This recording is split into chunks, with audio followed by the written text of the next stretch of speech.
on this episode of Therapy Bites Art Lab. Hey T-Ballers, welcome to another episode of Therapy Bites. Today we are going to talk about two important aspects of self-care, and that is our thoughts and our emotions. Want to know the connection between the two? Stick around. Welcome to Therapy Bites Art Lab, where Dr. Heath and his special guests share real-life stories of helping and healing, fresh from the actual therapy couch, while taking a bite out of common counseling missteps and misconceptions.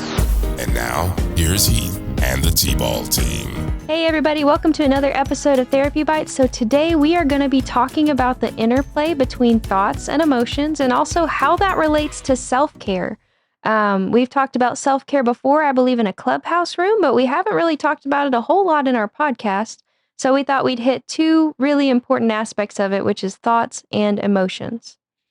Well, one thing that sticks out is we still, as a profession, demonize emotions by over pathologizing them, and we talk about things such as a anxiety disorder, like the anxiety is the disorder, a mood disorder, as if moods are the disordered part of human life. But don't we all have moods? And don't we all have anxiety? After all, anxiety is what gets you up from a seated position to the bathroom instead of just going where you sit. I mean, the pressure on your bladder produces a certain amount of alert, a little bit of anxiety, and hopefully that gets you up into the toilet. Otherwise, we got a mess on our hands. But we focus on emotions, I think, because we notice emotions first, and they cause suffering. But then again, think about this, a bit of a trick question. What would life be like if there were zero possibility of ever having any suffering with your emotions? All emotions were simply comfortable emotions. And how would that play out in your life? What ideas do you have? I think that's a fairy tale, really, in real life. Because when you think about it, when I first moved to Arkansas from the desert or from Southern California, I just was amazed by the beauty of the trees and the birds and the water and just so many things. And I've lived here over 30 years now, and it's still beautiful, but it's not, I don't appreciate it as much as I did when I first came out here or when I would visit. And I think it's the same with emotions. If everything was comfortable and perfect and this and that, I don't think we'd appreciate it. My question earlier about what would life be like, gosh, would anybody ever go to work? I mean, if there was no discomfort, why would you punch that time clock? Why'd you even show up to work? If there was no discomfort in not feeding your children dinner, why would you feed your children dinner? And we kind of have seen a seismic shift in our own profession in the direction of comfort at all costs and lack of responsibility for our own thinking at all costs. And Debbie read to me earlier today in the art lab something that really kind of took me in at first, because I thought, cool, I completely agree with that. And then she was playing Paul Harvey and the rest of the story, and I was shocked. What was it that the post said? It starts out with, although we can always choose what happens to us, or can't choose, sorry, although we can't always choose what happens to us, we can always choose how to respond. And, it was like, I love that. Yay. Isn't that cool? Yeah, That's like, awesome. We can't choose On what the right happens track. to us, but like Viktor Frankl said, Mm-hmm. everything can be taken from us, but the last and greatest of all things, and that is the power to choose, our own way, our own response. And that's the thing with responsibility, and that I still love. Responsibility is your ability to respond. And the folks that put out this post, and I think they need to change their name, Therapists That Rocks. Therapists That Rocks, this does not rock. This should be buried under the rocks. I guess you'll kick Viktor Frankl out of your group, because responsibility is the ability to respond. It is. And what's the rest of it say? And that's where it took a sharp turn. In big letters underneath that, it says, this statement is false. Oh my gosh. We don't have the ability to respond. We're leaves on the wind of life. Try that out in a court, by the way. Yeah, that is your defense to the judge. You're going to prison, I guarantee it. Guilty, guilty, guilty. It's just so disempowering too, because it's basically saying, "Oh no, don't even think about that. You don't have any control over what you do." And it's like, well, but yes, I do. And especially the more I tell myself I don't have any control, I'm going to believe it, and I'm going to think that I am just using some more catastrophizing terms. I am just chained to this style of living for the rest of my life.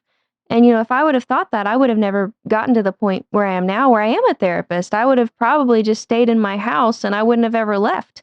Because there was a point in, my healing process that I didn't want to leave my house. And what got me to leave my house was graded exposure therapy of leaving my house on purpose, making it a point, no matter how I felt, to do it, because I knew it was going to be better for me in the long run. And you can apply this to so many things. You can apply it to working out in the gym.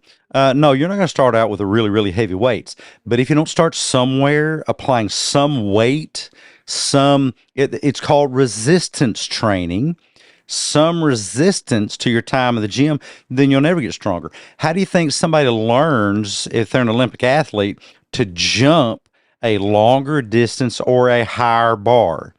They start freaking jumping.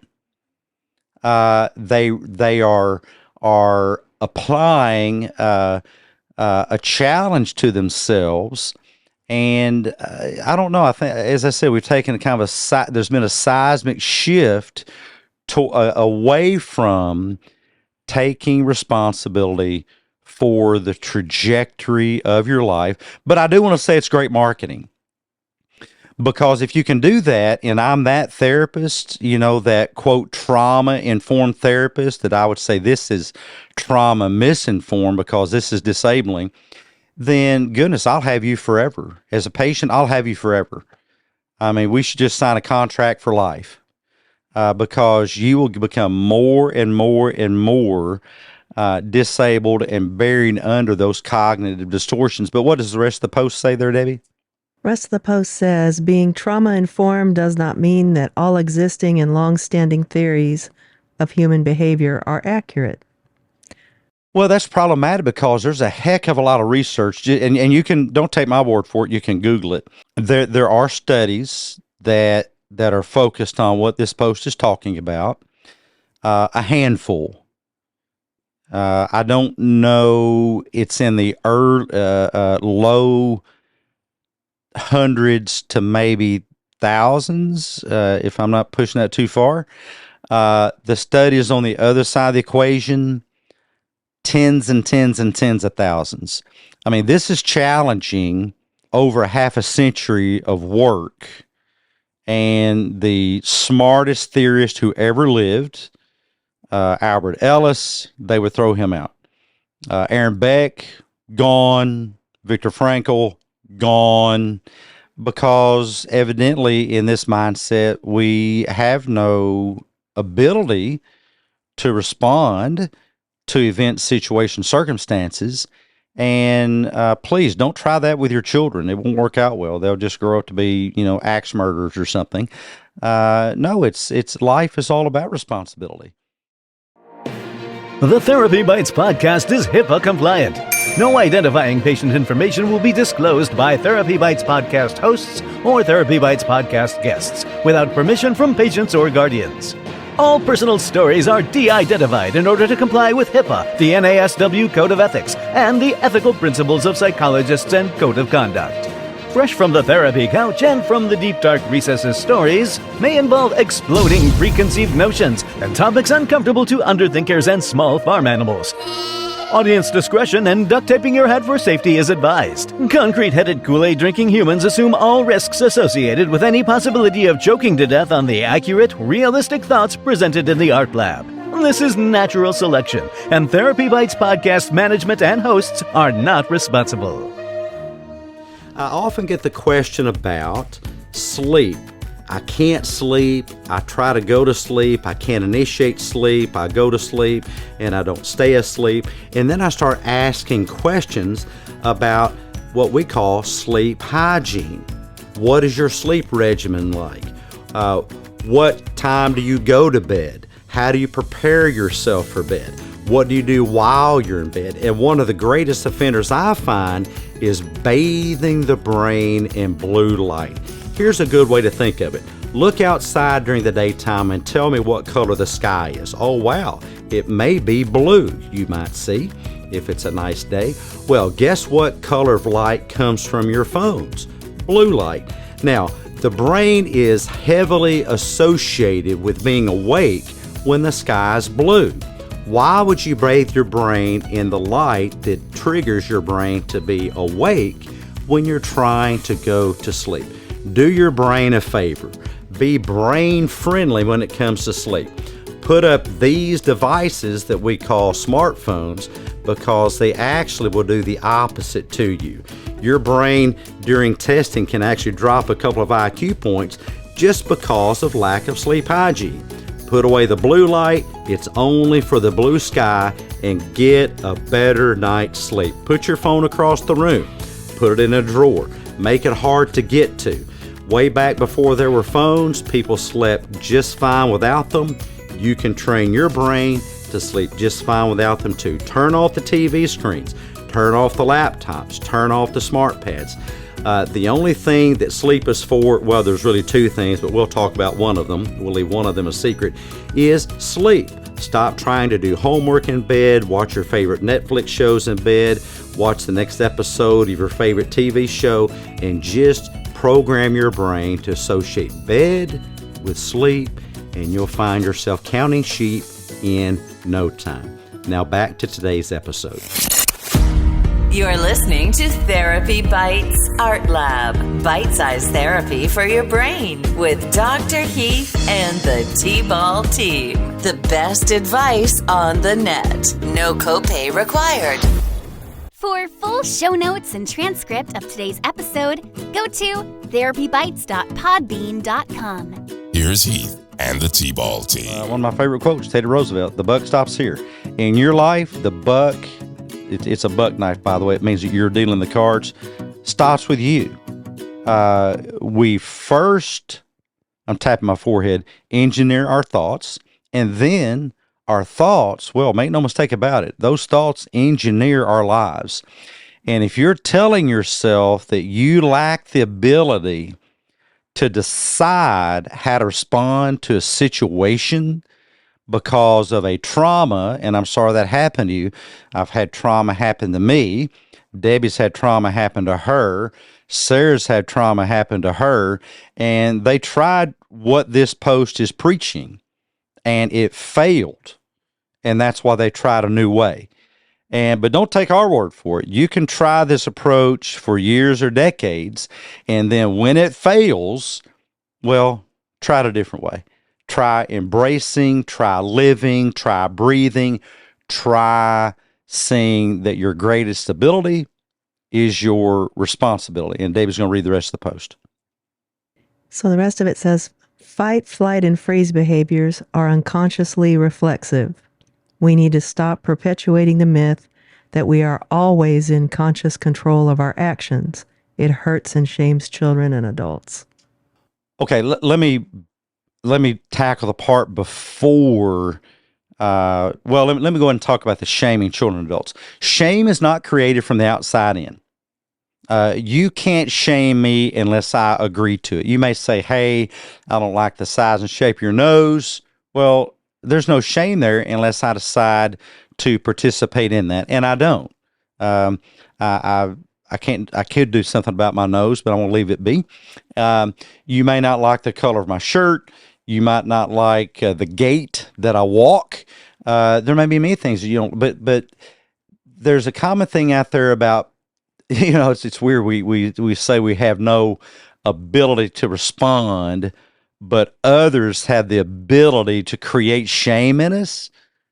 I mean, how oxymoronic is that? I don't have the ability to respond, but you have the ability to fiddle faddle control my neurons and create shame inside the vault of my skull. No, don't believe that Kool-Aid drinking psychomalarkey. That is disabling. But the other part is they have a point. And that's read the conscious control part again. Yeah. Fight, flight, and freeze behaviors are unconsciously reflective. Yes. Yes. But so is handedness. You don't consciously think, I'm going to pick up the coffee cup, move it 1.5 feet to my big mouth, and drink coffee. You don't consciously think about that. But I have a question. Could I decide to drink it with my left hand? Yes, I could. Without conscious intention, yes, I will fall into the same patterns that I designed a week ago, a month ago, a year ago, 10 years ago. We don't design habitual behavior in the moment. We design habitual behavior in all the moments leading up to the moment. And even right now, if you're telling yourself, I have no ability to respond differently, then you have designed your future without even knowing it. So I think the mistake that we make in therapy is we try to remove it from real life. And we make the mistake as clinicians of not making it clear to those we serve that the skills you're going to develop in therapy really work in the brain just like any other skill you want to adopt or master. Therefore, treating trauma and developing different life patterns, well, are you able to just do that? No. Are you able to just bounce back and confront something that reminds you of the trauma, and then you don't think catastrophic thoughts, and since you're not thinking catastrophic thoughts, you don't experience anxiety or panic? Of course not. But also, if you've never shot a basketball, you can't walk out there and effectively shoot a basketball either, but you can train hands that are not trained to shoot a basketball to pretty effectively shoot a basketball. So really, it's about skill acquisition. Treating trauma is about taking responsibility for skill acquisition, first in easier scenarios, working forward to more complex scenarios. Any skill you want to acquire can be acquired regardless of any emotions involved. And what the woo-woo psychology crowd would have you think that, well, if with trauma you experience intense fear, that is information or data, meaning you can't do that. Well, wait a minute. You mean if I have intense fear about thoughts of playing the piano, I'll never learn to play the piano or shoot a basketball or swing a golf club or swim? All things about which I have thoughts that manufacture fear mean I should not engage in that activity. See, it doesn't work. You don't have a different amygdala for sharks and for basketball playing and for speaking in public and trauma. You have the same amygdala regardless of the activity with which you are interacting, and it works the same way. Those who would try to complicate that for you want, well, something very simple, and usually it's your money, and lots of it for a long period of time. And but healing does not lie in giving your money to people that would preach victimization and disability to you. Take your money elsewhere. Spend it more wisely. Find a clinician that challenges you, and you'll be amazed what your life can become. What are some other tips we might leave our folks with? And just set your intention for it every day. So when you wake up in the morning, try to set the intention of, I'm going to focus on what I'm telling myself today. I'm not just going to let it pass me by and just react based off of those thoughts I'm letting, simmer in my head. I'm going to stop them. I'm going to take them and look at them, analyze them, question them. And then if they're not benefiting me, I'm going to do something about it. A journey of 1,000 miles starts with one step. Take that one step and decide where it's going to lead. And I think that's great advice. I would challenge you listeners and viewers, write that down. Share it with somebody. Remember an activity that you engaged in that you thought was going to be a really, really big deal, and then after you took that first step, it wound up not being that big a deal. Watch some inspiring movie, pretend it's you, listen to inspiring music, but at all costs, get moving and decide what that next step is going to be, and then take it. It'll be okay. And let us know how you did. You can find us also on Twitter, which is now X, I suppose, where we talk about such things. And we actually have a specific account for that, and that is at PTSD_psych. That's PSYCH, as in psychology, at PTSD_psych. And as always, you can find me, Doc Heath, at therapy_bites. That's on Twitter X at therapy_bites. We hope to see you there. Join the conversation. Bye-bye. Catch you next time. T-Ballers, thanks so much for being with us today. If we brought value to your day, show us some love by leaving your positive feedback and inviting some friends to listen in and join the T-Ball team.